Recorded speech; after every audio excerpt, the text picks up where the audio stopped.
उत्तराखंड के ऋषिकेश में एक रिजॉर्ट मर्डर की खबर लगातार छाई रही, जिसमें 19 साल की लड़की अंकिता भंडारी का मर्डर हो गया था और आखिरकार आज उसका अंतिम संस्कार अलकनंदा नदी के किनारे हुआ। इस हत्याकांड को लेकर राज्य भर की जनता काफी रोष में रही। श्रीनगर गढ़वाल में गुस्साई जनता ने घंटों नेशनल हाईवे 58 को जाम रखा और सैकड़ों लोग और अंकिता का परिवार इस हत्याकांड की गंभीरता से जांच और अब तक इस मामले में उठ रहे सवालों के जवाब मांग रहा है।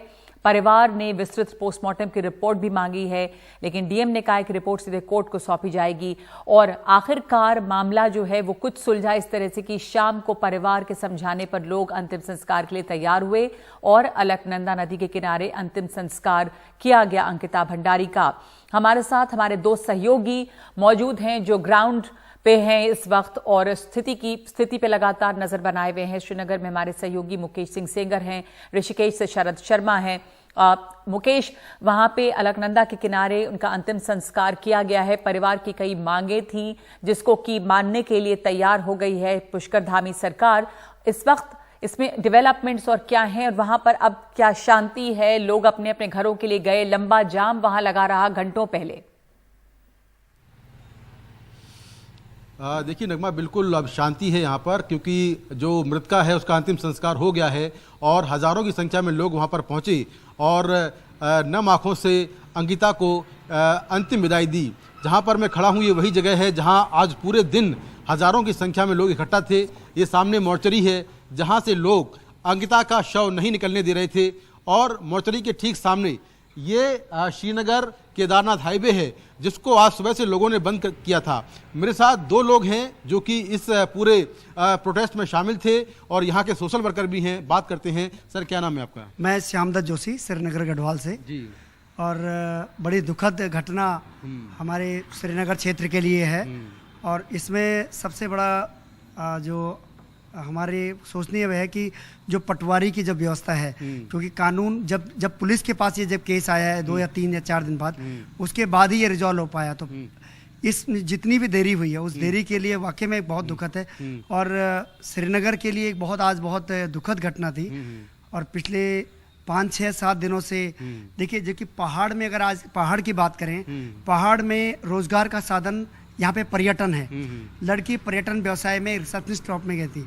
आज के दिन पर जिस तरह की हमारी सरकारें बेटी बचाओ बेटी पढ़ाओ के अभियान के अंतर्गत जो भी इस तरह से बेटियों को आगे करती हैं, लेकिन असुरक्षा की भावनाएं आप साफ देख सकते हैं कि एक बेटी, जो एक गरीब माँ बाप की बेटी श्रीनगर गढ़वाल से, जहां पर कि आप देखें पहाड़ों में रोजगार का इतना साधन नहीं है, वो बेटियां, वो बच्चे पढ़कर नीचे पहाड़ी मैदानी क्षेत्र ऋषिकेश और जितने भी एरिया हैं, देहरादून, इन जगह रिजॉर्ट्स में या होटल में रिसेप्शनिस्ट में काम कर रही थी। और वहां पर देखिए क्या सुरक्षा है।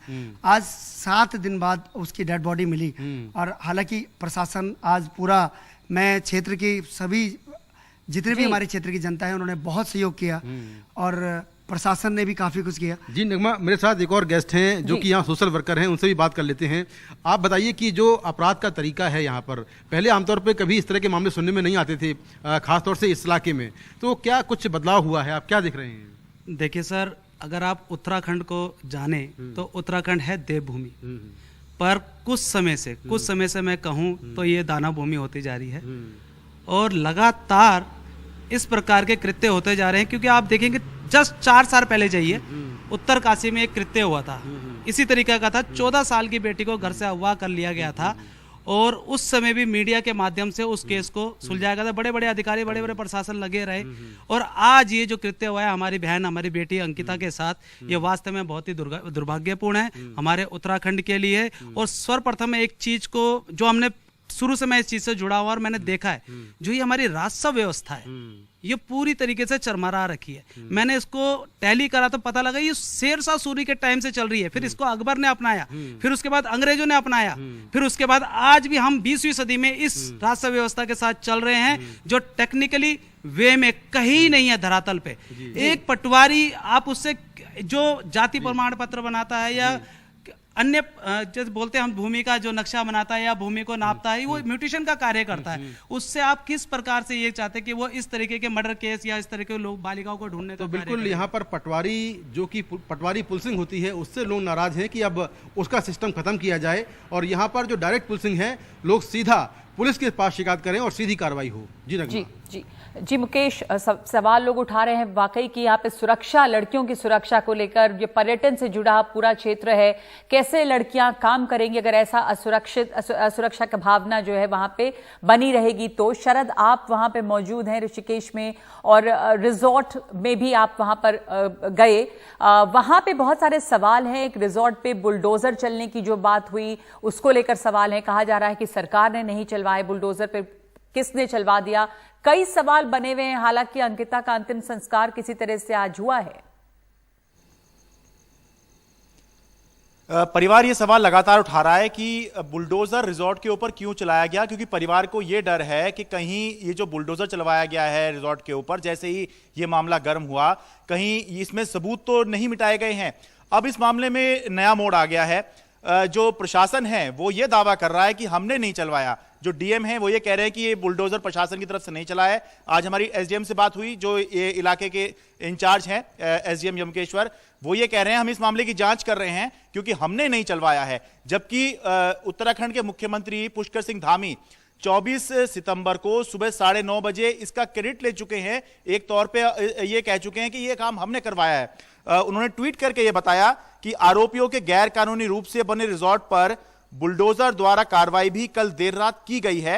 हमारा संकल्प है कि इस जघन्य अपराध के दोषियों को बख्शा नहीं जाएगा। तो वो ये एक तरह से मैसेज दे रहे हैं कड़ा कि ये काम हमारा है और हमने करवाया है। लेकिन जो प्रशासन है, प्रशासन ये कह रहा है कि इस मामले की जांच की जाएगी। ऐसा कैसे हो सकता है कि जिस काम को सीएम जिसका क्रेडिट ले रहे हो, ये कह रहे हो कि हमने करवाया है और एक मैसेज उसके जरिए देने की कोशिश कर रहे हैं। प्रशासन ये कह रहा है कि इस मामले की जांच होगी। सीएम के कहे हुए की जांच एक डीएम कैसे कर सकता है? और अगर ऐसा है कि सरकार कह रही है कि हमने करवाया है, प्रशासन कह रहा है हमने नहीं करवाया है, तो फिर ये जो परिवार सवाल उठा रहा है वो और गहरे होते हैं कि आखिर ये तोड़फोड़ जो है वो क्यों हुई है। क्योंकि ज्यादातर जो एक्सपर्ट्स हैं, न सिर्फ परिवार, न सिर्फ यहाँ की आम जनता, बल्कि जो एक्सपर्ट्स हैं वो भी ये कह रहे हैं कि कोई भी अगर क्राइम होता है तो इस तरह की जो जगह होती हैं जहां वो लड़की काम करती थी, तो यहां पर एविडेंस हो सकते थे, तो कहीं वो जो सबूत है वो इस तोड़फोड़ में नष्ट ना हो गए हों, ये डर है सबको। और व्हाट्सएप मैसेजेस जो हैं उनके ऊपर भी सवाल उठ रहे हैं कि एक तो 6 दिन के बाद लड़की का शव मिला है, एसआईटी की बात हो रही है, ये कहा जा रहा था कि उसके ऊपर, लड़की के ऊपर किसी तरह का दबाव था, कुछ व्हाट्सएप संदेश जो हैं वो सामने आए हैं। शरद, क्या इसके बारे में और जानकारी मिली है?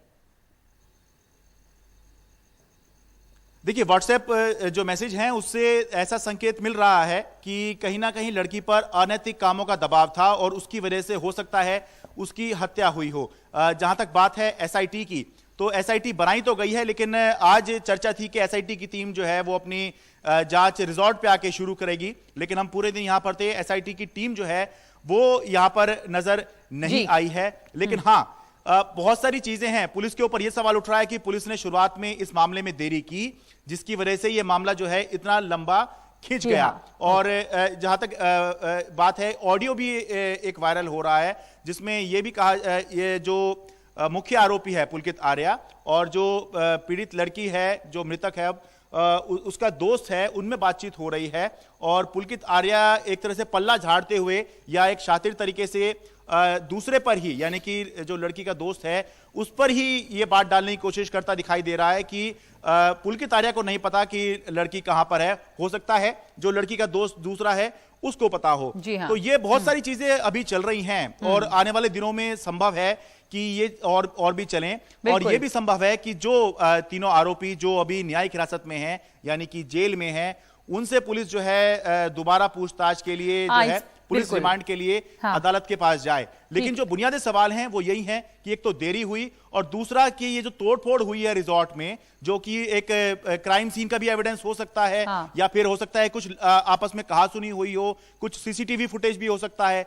ये तोड़फोड़ क्यों की गई है, इसमें ये जो है सवाल इस मामले में अभी बने हुए हैं। जैसे जैसे अभी ये केस आगे बढ़ेगा शायद हो सकता है इसमें ये सबसे बड़ा सवाल बना हुआ है कि ये तोड़फोड़ क्यों हुई है। दूसरे जैसे आरोपी है वो जुडिशियल कस्टडी में है, पुलिस रिमांड में उन्हें क्यों नहीं भेजा गया, पूछताछ नहीं हुई। धन्यवाद आप दोनों का। हमारे साथ दो मेहमान भी जुड़े हैं, शादाब शम्स हैं बीजेपी नेता और गणेश गोडियाल है नेता कांग्रेस।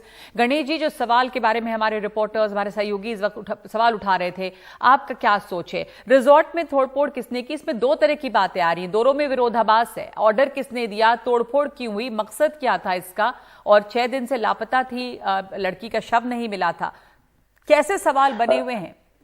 देखिए, मैं सब बातें सुन रहा था और मैं ये समझ रहा हूं कि इस जांच को तमाम तरीके से भटकाने की कोशिश हो रही है। ये हाई प्रोफाइल मर्डर मिस्ट्री है, बहुत हाई प्रोफाइल मर्डर मिस्ट्री है, जिसमें हो सकता है कि राज्य के या राज्य के बाहर के कोई सत्ताधीश वीआईपी के लिए इस लड़की का इंतजाम हो रहा था, जो उसके चैट में है कि मुझे एक वीआईपी के साथ हम बिस्तर होने के लिए मजबूर किया जा रहा है, मुझे एक वीआईपी को एक्स्ट्रा सर्विसेज देने के लिए मजबूर किया जा रहा है और मेरी जिंदगी खतरे में है। ये बहुत स्पष्ट रूप से, जहां उस वीआईपी का नाम कौन जानता है कि कौन होगा वो वीआईपी या तो वो लड़की जानती थी या ये अपराधी जानते हैं कि कौन है।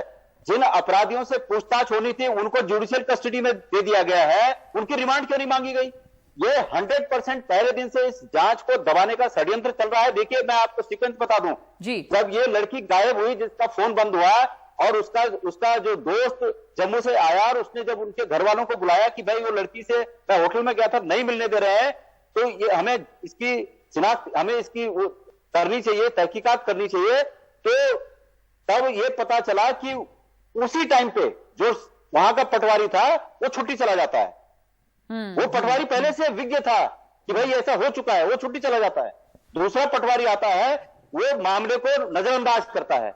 उसके बाद जब सोशल मीडिया में और स्थानीय लोगों ने दबाव बनाया तो सरकार ने मजबूरी में एफआईआर की। और आपको बता दूं मैं सरप्राइज,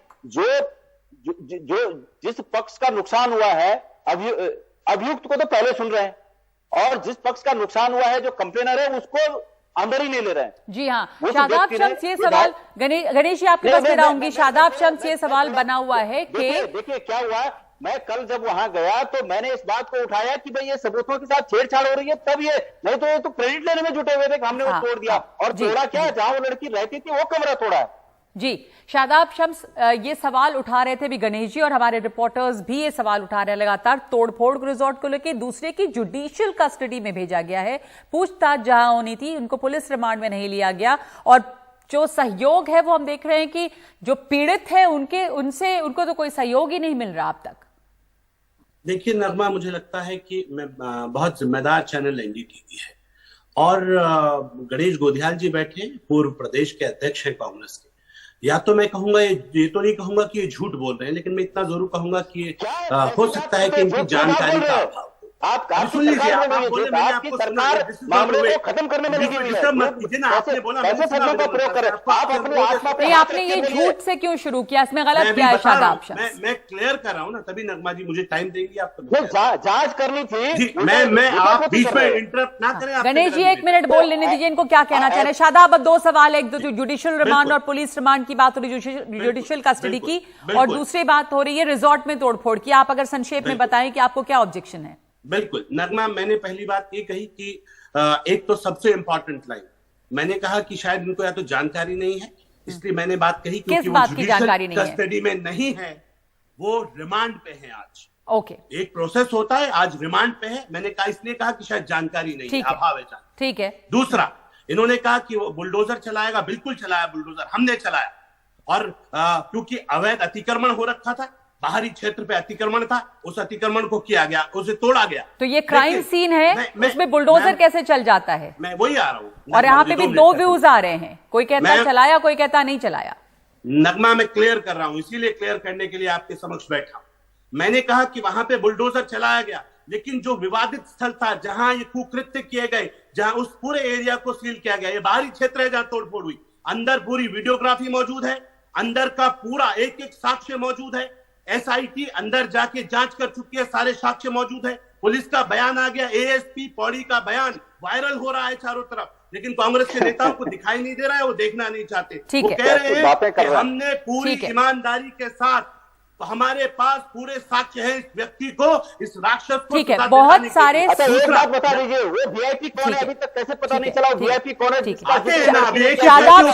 शादाब शम्स, इसमें तोड़फोड़ आधी रात को होती है, अतिक्रमण था तो अचानक क्या इमरजेंसी हुई थी तोड़फोड़ की? आदेश किसने दिया? इसमें डीएम ने आदेश दिया, वो कहते हैं आदेश नहीं दिया, आप कहते हैं हमने करवाया।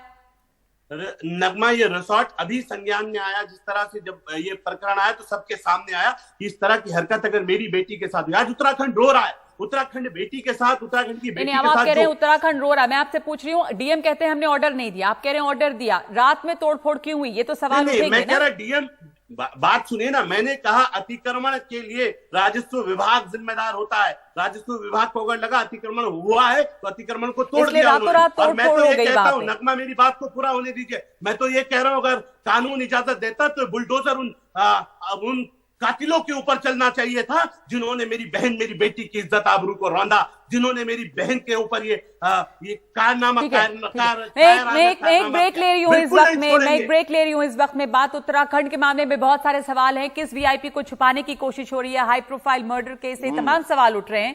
एक ब्रेक के बाद लौटते हैं हम।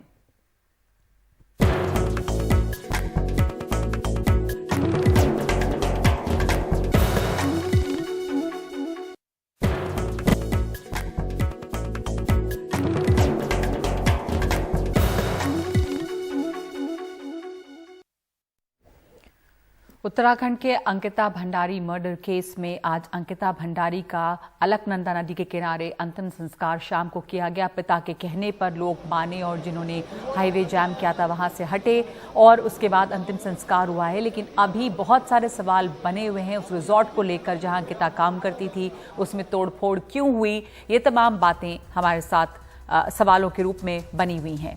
तो इस वक्त हम लोग में इतना ही, इन खबरों पर हमारी नजर बनी रहेगी।